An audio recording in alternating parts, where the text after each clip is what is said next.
apakah hukum melalaikan diri dengan main game? Yang kedua tentang masalah main game. Apakah main game melalaikan dengan main game? Ini merupakan persoalan.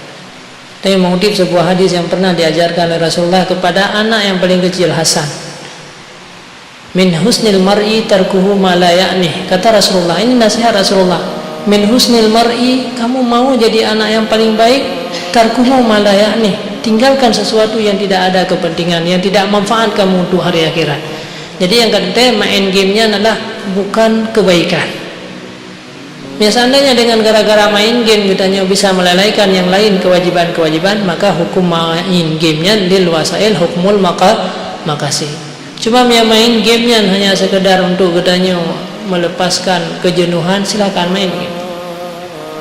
Tapi bukan min husnil mar'i. Ya katanya orang-orang yang kadungku, yang sudah menjadi orang-orang baik, jangan melalaikan diri di situ. Bah kedih lantaran anak muda ya dua ya kegegap bah main game tidak masalah untuk menarik dia.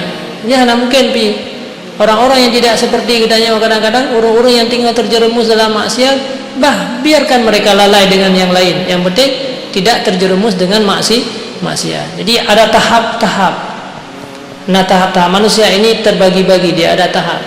Orang yang ahli ibadah tidak layak dia main game. Orang yang tungku siap pengajar tidak layak untuk main game. Tapi anak-anak muda yang main gitar lebih baik main game, karena main gitar itu haram.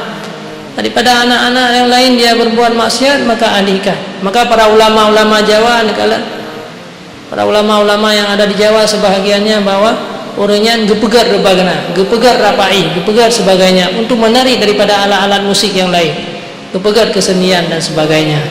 Jadi anak upu, cuman keurunya anak upu, tapi kegetanya yang sudah tingkat tinggi, sudah punya ilmu itu tidak layak. Tarkuhu malah ya nih.